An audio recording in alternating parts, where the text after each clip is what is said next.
All right, guys, Higgy here. We're in our little video series, on the book My Life Without God by William J. Murray, the son of the infamous atheist Madalyn Murray O'Hair, the lady who had prayer removed from public school. And as we do this study, we're beginning to realize that God has a plan.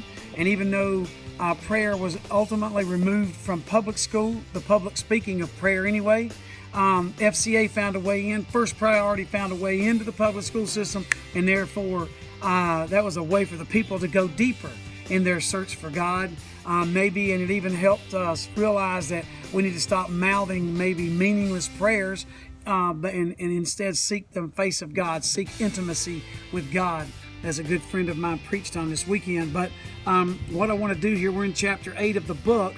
Before I get started, I'll see if you can figure out where I'm at here. I know you guys are trying to do that. But anyway, I'm going to be in 2 Samuel chapter 11, verse 26. And this is the story of David, who slept with Bathsheba and then had her husband killed so that he could have her as his wife. So that old story, when first we practice to deceive, oh, what a tangled web we weave when first we practice to deceive. One thing leads to another, and it gets worse and worse and worse. And, that's kind of the way sin does. When we miss the mark, it just gets worse and worse. So here we go.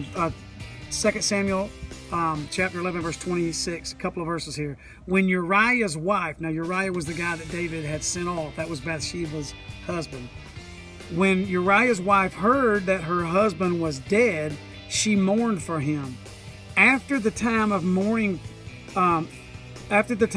was over, David had her brought to his house, and she became his wife and bore him a son.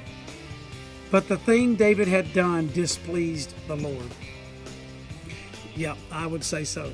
So that's the kind of the message here. And so in chapter 8, just to show you how crazy the story gets, a little bit of the craziness here, because we're only barely touching these chapters.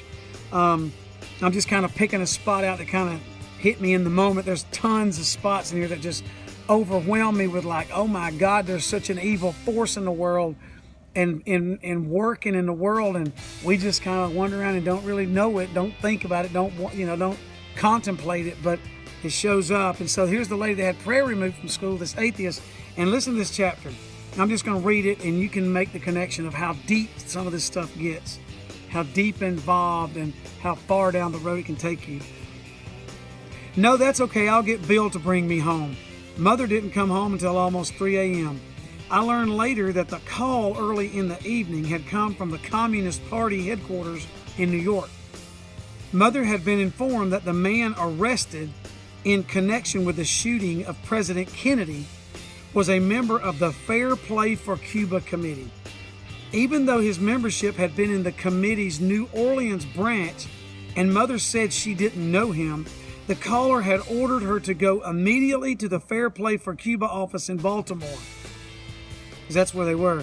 There she was to search the files carefully for any reference to Lee Harvey Oswald or others in New Orleans who might be connected with him. She was to destroy whatever she found. So here's the lady that had prayer removed from school. And in her earlier statement, she's talking about how she wants to be her brother's keeper, and she wants all the best for the world. An atheist wants all the good things, denying that there's a God.